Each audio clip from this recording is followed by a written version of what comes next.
Over the past couple of weeks, a major talking point with Cyberpunk 2077 has been around some of the removed and/or missing features. This being some of that content that was shown off at one point or another, or even described in certain interviews, and then when we finally got the game was just absent, not there. And in some cases, its absence was actually kind of confusing. I know for me at least, there's a couple of times I was playing the game expecting to be able to do one thing, and then I just realized, oh, that actually never made it into the final build. This discussion really being spawned by the larger 1.1 update coming out, a lot of people wondering if any of these features made their way into that, and that video from the co-founder addressing some of the problems with the development and buggy launch. So now, of course, it is important to mention, since this game had such a long-term marketing cycle, some things were shown off in earlier builds and of course never made its way into the final build. We've known about Cyberpunk for 7 years. It's natural that certain things would evolve or get edited out of a game as the game itself starts to improve and change. But I think these are important to mention for a couple of reasons. Right off the bat, they were a major factor in building hype for Cyberpunk 2077. People saw these, wanted to play them and play the overall game, and it's good to look back at what was mentioned versus what we really got. But even further, the free DLC we're getting for this game sometimes actually is kind of a feature. We know some of this is coming later in 2021, and for example, with The Witcher 3, some of the free DLCs brought things like New Game Plus, better animations, new hairstyles, and even quests. So I don't think it's outside of the realm of possibility for some of these missing or cut features from Cyberpunk to actually end up coming at a later date. And with some of these, we'll even see how they're actually represented in-game somewhat. But before we get into that, I do want to share a message from today's video sponsor, Displate. Displate offers some of the highest quality metal posters in the business, and their marketplace features over 1.4 million designs, making it almost certain you'll find something perfect for you. And of course, they do have some Cyberpunk content. They feature a quick and easy mounting process requiring no additional tools, and their use of a metal base means you could swap around these with ease and quickly, giving you a ton of possibilities. Displate is not only focused on making your room look better, but also helping global and local ecology, because for each Displate you purchase, one baby tree is donated in Tanzania, with nearly 14 million trees planted already. And even their website offers itself up as an extremely diverse art marketplace featuring artists from over 86 different countries, and again, over 1.4 million designs to choose from. And just by clicking that link in the description, and thanks to their partnership with this channel, for the next week you can get up to 30% off your next Displate, and it'll be automatically applied at checkout. But looking back at Cyberpunk 2077, one of the first features to take a look at is actually a cut hardcore difficulty mode. This doesn't really seem to have gotten a ton of coverage, especially in some of these cut feature lists, and it originates from an interview in 2019 where one of the developers actually talks about how one of his favorite difficulty modes was the hardcore setting, where they turn off the UI, and it will be a real challenge for a lot of players. Now, unfortunately, of course, as you'll see with several things on this list, come release, this never made it into the game. You could actually find some messages on release day of people asking, hey, whatever happened to the hardcore mode? And I find this one to be a particularly big bummer. The hardest difficulty in Cyberpunk actually gets really easy towards the middle of the game. I would still recommend playing on the hardest difficulty for most people because it makes you actually think, but imagine a proper hardcore mode where there's potentially even some stuff like eating or sleeping, and of course some of those limited UI options. Could have made this feel like a much more immersive and fun experience overall. The combat really does have its moments, but at times you could just take it for granted and just have an overpowered build where you clear through most enemies with ease, even on the hardest settings. For some other games out there like Fallout, the hardcore mode is where it will really shine, and at least with this dev and some of his earlier internal testing, it also was his favorite mode at the time. Another notable feature to get cut was wall running. This was shown most extensively in that 2018 gameplay. This 2018 gameplay is going to be mentioned quite a few times in this video, and not only was wall running itself a feature, but also the ability to run up on a wall and actually dig the Mantis Blade cybernetic into the wall to kind of stay put for a second. Later on, CD Projekt actually clarified that is something we removed due to design reasons, but there's still going to be a lot of flexibility in how you move, that's for sure. This one too is actually a pretty big bummer. Playing Cyberpunk 2077 for myself, one of my favorite things to do as a stealthy or netrunner character is actually to parkour. I feel like it's one of the best hidden features of sorts in the game where it doesn't necessarily introduce you to it, but if you just jump around or kind of Spider-Man from building to building with those enhanced legs or double jump, you can get to some pretty cool places that makes combat a lot lot more interesting. Wall running would have added a ton to this mechanic that's already a ton of fun in game, and the ability to enhance this further with mantis blades and plant yourself on a wall somewhere would have made stealth gameplay far more dynamic and interesting. It quite literally would have added an entirely new level to stealth gameplay, as you could sneak across walls and take down enemies that way. But speaking of mantis blades, it's actually not the only cybernetic implant to get some serious changes between the pre-release build and the live build. One of the other ones that is actually quite different now are gorilla arms. In game right now, gorilla arms really act as more powerful fists. You deal bonus damage when effectively being unarmed if you have this implant, but as we saw in 2019, you originally had the ability to rip off turrets and even force open doors with this ability. In fact, it actually still says you're able to do this with the in-game description of the cybernetic implant, but from everything I've read, it is no longer possible. Instead, that functionality has been now moved to certain attributes. In a similar vein, we also do have monowire, quite clearly put in display in that same 2019 gameplay, where you could use monowire to hack enemies from a distance or even perform some more stealthy takedowns. It actually seemed really cool and fun, and this was one that I fully thought was in the game. After actually creating a guide video on how to get some monowire, I was trying to figure out how to do these takedowns or how to hack people with it. In reality right now, monowire just really acts as a powered up whip you could use in game. It builds up charges over time, and then when you slash enemies, it'll release that charge and lose damage over time. Then you have to wait some time for it to become more powerful again. Not really all that exciting, and probably the most boring cybernetic implant of the arm ones. I find these cut features to be some of the most disappointing because it seems like there was such an easy workaround to maintain their functionality. For example, for gorilla arms, they could have just left in gorilla arms as being a bypass to the attribute required to open doors. Like, you could have a certain attribute level, or if you have gorilla arms, that would work also. Some of the high level doors probably still would require the attribute, but some of the lower level ones could have been easily bypassed by gorilla arms, and it would have felt more rewarding. Monowire, I feel like, is an even bigger missed opportunity. Keep the existing hacking system with Cyberpunk, where you could hack enemies or objects from afar, or in particular with enemies, if you get up close and actually in range of your monowire,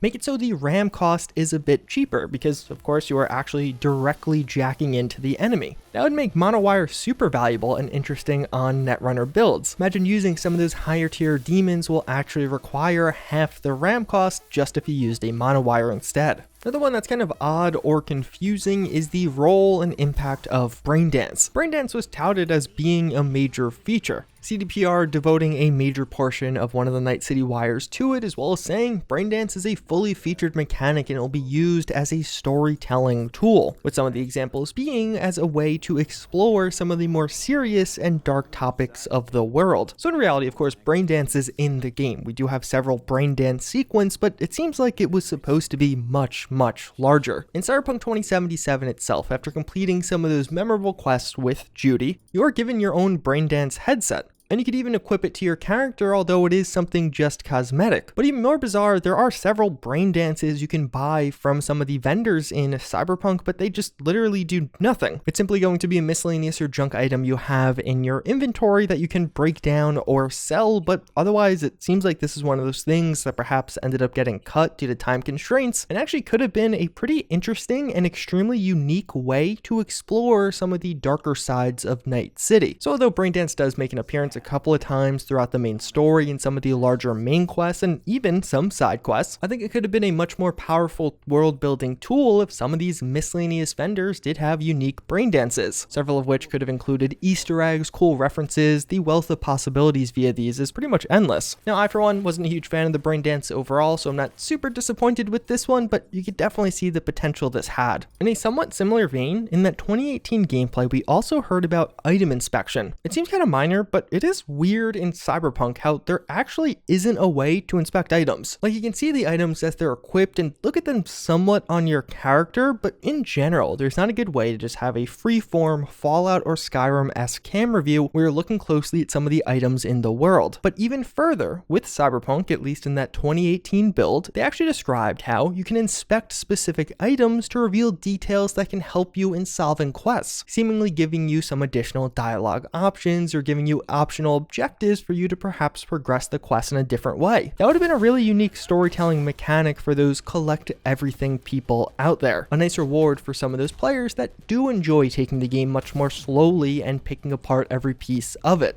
One that bothered me more so than it probably should have is vehicle customization being cut. This is one we've heard about since before the release of the game, and back at E3 2019, it seemed like vehicle customization was in. It was described how there will be some customization options. For the bikes, they're fairly limited at this point in time. However, we're always looking for new ways to expand our arsenal, and even just a couple of months before release, it was described how the sports class of vehicles would have powerful engines and exchangeable parts, making them perfect for tuning. And really just overall, you can kind of see the remnants of this system. When you look at the vehicles in Cyberpunk, there clearly are several different variants of the same vehicle. Even some mods have given you some access to customizing your own personal vehicles with these different variants. And I think it would have been kind of cool if, let's say, some of these sports cars had the ability to actually, let's say, put on a turbo, a supercharger, change the engine size, and the vehicle could have remained the exact same visually, but perhaps had some performance differences. Maybe better tires gave you better grip. It's one of those things that I feel like just would have fit in really well with Night City. It's kind of surprising it's not there. I think a lot of us spend a lot of time in vehicles and you start to become attached or accustomed to them because it is just such a pretty city to drive around in, listen to the radio, taking in the sights. I for one would love to see this get added in the future, whether it be via mods or even a free DLC. And if this game ends up getting multiplayer, you have to imagine this is something people will definitely want. The Flathead was originally meant to be almost a companion and play a more significant and persistent role in Cyberpunk 2077. The Flathead, of course, is that robot that you are getting during the prologue quest with Jackie. And although there are some segments where you are technically controlling the Flathead, it's kind of removed, especially compared to what we saw in 2018.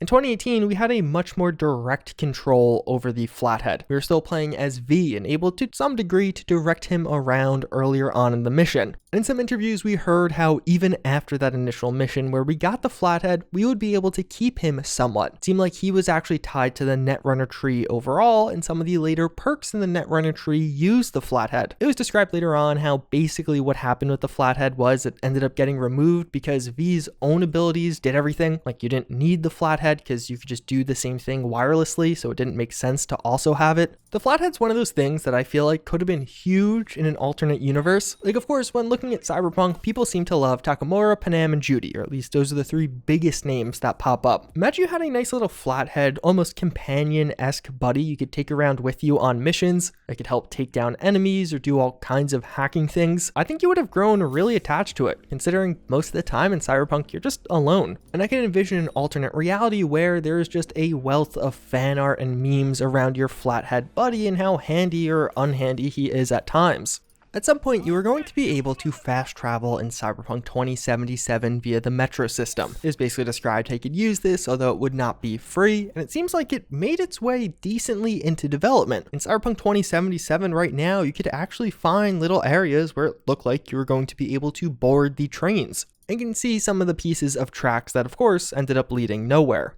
But by the time of the hands-on previews, we did hear how this feature ended up getting cut, and there's even a shard in-game talking about how important the trains and tram system is to the world overall. It's another one of those ones that I feel like would have been a really cool hybrid fast travel system. Cyberpunk was one of the first games where I avoided fast travel somewhat often because it's just such a pretty world. I think the tram system could have been a cool hybrid, a faster travel method, but not quite that instant blip, and it of course feels very immersive and fits in very well overall. In a similar vein, although not quite a cut feature, definitely a missed opportunity. It feels weird how you can't call a Delamain cab for yourself, especially after beating the Delamain mission. I just assumed I would have unlocked that ability. Many other games do have the option to call some kind of transport. A Delamain cab where it maybe goes a bit quicker or takes some of the hassle of driving away from you would have been kind of cool. Destructible environments are one of those things that was definitely cut and in a way almost feels misleading with how it exists in the game even currently. We of course saw that very iconic gameplay from 2018 where it opens up with that gunfight and a ton of stuff flying around and breaking all in front of you, with enemies even full on shooting through and breaking down some of these smaller walls, and even perhaps more impactful, watching cover disintegrate in front of you where you try and move around from cover to cover relatively quickly. In 2018, I was fortunate enough to actually see this demo at E3 itself, and it was one of the major things I still remember as being pretty epic and awesome. And even just a couple of months before release, we heard how we have put a lot of emphasis on having destructible environments overall in our game. We wanted to have that feeling that basically after you're done with a shootout, the place where you had the shootout is destroyed.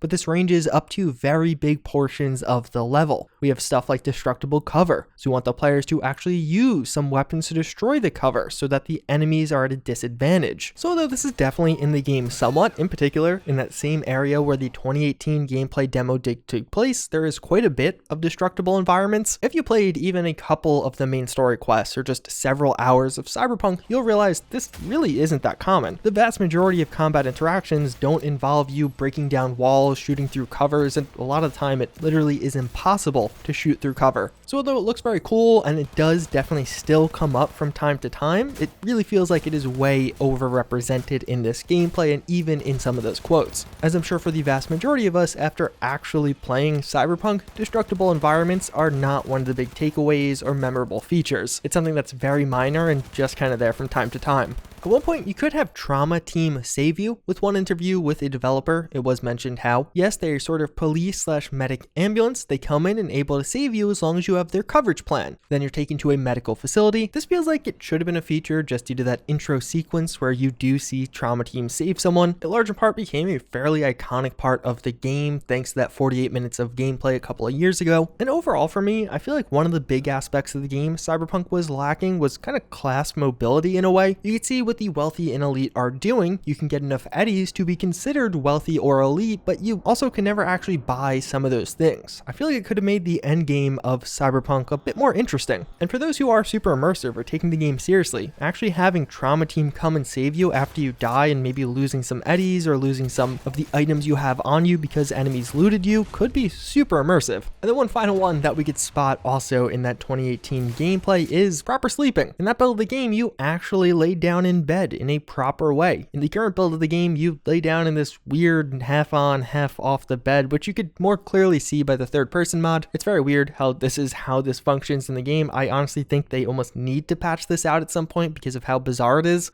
Overall, when doing the research for this video, I actually found some pretty interesting stuff around Cyberpunk, as I feel like some of the stuff that is labeled by the community as unfulfilled promises or removed features isn't really so much that. Like, of course, while doing the research for this video, I actually read some of the posts compiling all of the missing features, but then I didn't just take them at face value. I actually dug into it and did the research myself. And some of the times what I found was people were actually misrepresenting what was said by CD Projekt. It was almost like these media outlets and in turn consumers were playing a game of telephone. One media outlet would have an interview with CD Projekt developers. They would say something like, yeah, there's going to be some kind of wanted system, but not really elaborate all that far. Then you'd have a secondary article kind of turning it up, exaggerating it a bit for the headline. CDPR devs describe an outlaw system and how this will work in Cyberpunk. Then there's a third article reposting it yet again where it gets even turned up a bit more. And then you have a community who is thinking some of these features are a lot more detailed, but when you get back to the core quote, you realize, oh, this actually wasn't that crazy. Now, of course, for the stuff I highlighted in this video, that is not the case, but I just wanted to mention it. If you notice some things that weren't included in this video, it might have been because I read it and was like, oh, it actually kind of was what they said it was going to be. There are definitely some things that were overhyped by media or the community and not really CDPR themselves, although it was not the rule for everything.